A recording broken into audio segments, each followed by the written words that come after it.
देखिए, जो बसों में नाना खड़ा स्टैंड पे आग लगने की बात आई है, उसमें हमारी पूरी पुलिस टीम मौके पे पहुंच करके उसकी जांच कर रही है। हमने एफएसएल टीम को भी भेजा है और एफएसएल टीम और हमारी पुलिस टीम जब तक इसका इन्वेस्टिगेशन ढंग से नहीं कर लेगी और तब तक अभी कुछ कहना मुश्किल है। तो ये ज़रूर है कि हम हर एंगल से हर पुलिस की जांच कर रहे हैं और कैसे आग लगा और कोई कॉन्स्पिरेसी तो नहीं है, कोई घटना तो नहीं है। हर बिंदु पे हमारी जांच हो रही है। जांच पूरी होने के बाद ही हम इसमें आपको सही हालात से अवगत करा पाएंगे कि आग कैसे लगी। पुलिस बल वही मौके पर आसपास ही राउंड कर रहा था। जैसे कंट्रोल रूम के माध्यम से पता लगा, हमारा प्रभात गश्त का सीएसपी नेगी तत्काल वहाँ पहुँच गए थे और सीसीटीवी कैमरा भी हम लोग खंगाल रहे हैं।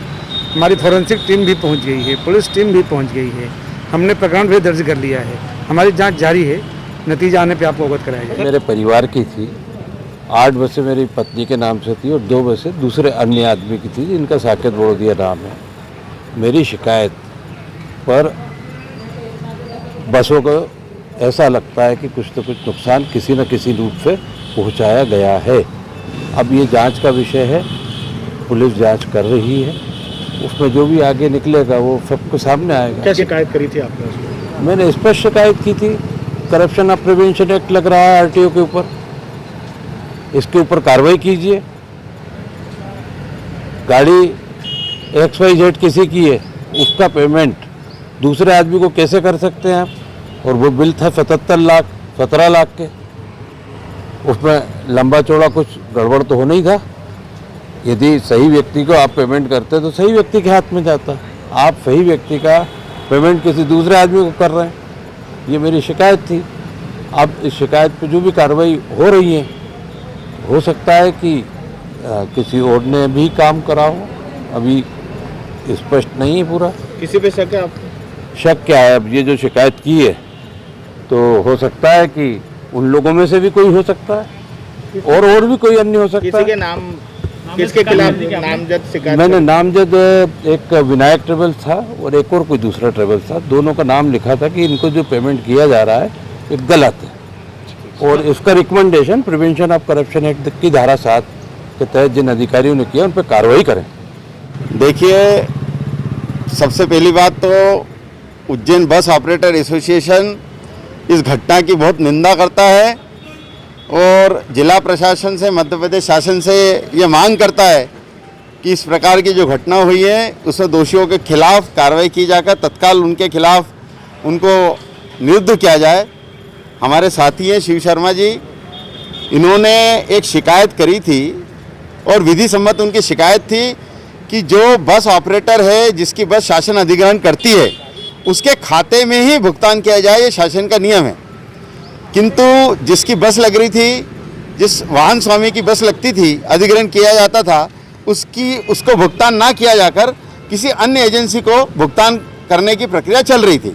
इस संदर्भ में हमारे साथी शिव शर्मा जी ने जो एक्टिविस्ट हैं और मैंने as a advocate Madhya Pradesh Congress committee के सचिव की हैसियत से और बस ऑपरेटर एसोसिएशन के अध्यक्ष की हैसियत से मैंने शिकायत करी थी कि ये जो नियम विरुद्ध भुगतान हो रहा है, हेरा फेरी की जा रही है, इसमें जिला कलेक्टर महोदय और कमिश्नर महोदय प्रिवेंशन ऑफ करप्शन एक्ट धारा 7 के तहत जांच करके आरटीओ और संबंधित अधिकारियों के खिलाफ तत्काल प्रभाव से कार्रवाई करें।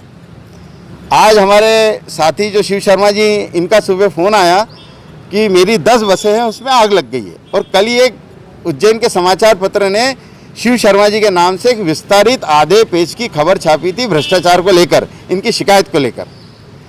तो हमारा सिर्फ यही कहना है कि भ्रष्टाचारियों, जो भी व्यक्ति है, जो अधिकारी हैं, कर्मचारी हैं या जो भी दोषी लोग हैं, उनको दंड मिले और शिव शर्मा जी के साथ न्याय हो। कुल मिलाकर ये कहा जा सकता है कि ये जो आग लगी है या लगाई गई है तो ये अपना भ्रष्टाचार छुपाने के लिए लगाई गई है। देखिए, बरसते पानी में 5 साढ़े 5 बजे बरसता हुआ पानी, इसमें आग लग जाना एक स्वाभाविक बात है, एक प्रश्न चिन्ह खड़ा करता है।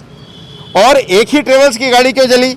वहाँ पे 50-60 गाड़ियाँ खड़ी हुई थी, दूसरे ट्रेवल्स की गाड़ी क्यों नहीं जली? एकमात्र पल्लवी ट्रेवल्स की गाड़ी क्यों जली? ये भी अपने आप में प्रश्न चिन्ह खड़ा करता है। दूसरी बात, गाड़ियाँ इतने दिनों से बंद खड़ी हुई थी, ना बैटरी चूँकि डाउन हो जाती है 10-15 दिन में, संचालन बसों का हो नहीं रहा था, तो स्वाभाविक बात है कि जब तक कोई ज्वलनशील पदार्थ से उसको जलाया नहीं जाए तब तक आग लगना संभव नहीं है। उन्होंने ये शिकायत की थी कि एजेंसी के अकाउंट में पैसे डाले जा रहे हैं और बस मालिक जो है उसके अकाउंट में पैसे नहीं जा रहा। जैसे ही संज्ञान में आया तो उसको हमने रुकवा दिया फिर उसका पेमेंट, और उसकी जांच चल रही है। नहीं, ऐसे लिंक करना मेरे ख्याल से उसको उचित नहीं है, उसको ऐसे जोड़ना। पर गाड़ी तो नहीं बता सकती हूँ, लेकिन ये जो पेमेंट होता है ये जो चुनाव आयोग के निर्देश है उस अनुसार होता है, सीटिंग कैपेसिटी के अनुसार दिया जाता है। न्यूज़ में दिया जा रहा है कि 45 रुपये, ऐसा नहीं है। जो जिसकी सीटिंग कैपेसिटी 32 से अधिक होती है उसको 45 रुपये के हिसाब से होता है, उससे जो कम होती है उसको 35 रुपये के। तो ये है जो अपन को गाड़ी दे रहा है बस मालिक के इसमें ही होना चाहिए, बट अपने को जो गाड़ियाँ मिली थी वो ट्रैवल एजेंसी के माध्यम से मिली थी और उनके द्वारा ही बिल प्रस्तुत किए गए। अगर हमें गाड़ी मालिक बिल प्रस्तुत करता है तो हम उनके अकाउंट में करवाते। ये विनायक टूर एंड ट्रेवल्स है और वीर Teja ji tour and travels. जब अपन को नहीं मिल पा रही थी अपन ने इनसे लिया, लेकिन फिर उसके बाद जब कंडीशन ठीक हुई और बस वालों के फ़ोन आने लगे कि मैडम हमारी बसेस भी लीजिए, तो हमने सभी बस वालों की जिन के फ़ोन आए सबकी बसेस ली है। ट्रेवल्स के माध्यम से? नहीं, डायरेक्ट लिए अपन ने। उसके बाद ये आप देख सकते लगभग 50 से ऊपर तो हो गई होगी, 50 से ज़्यादा ही होगी मुझे लगता है, 80 लगभग होगी। और दूसरा मैडम इसको वो उन्हीं ने की थी जो ट्रैवल एजेंसी।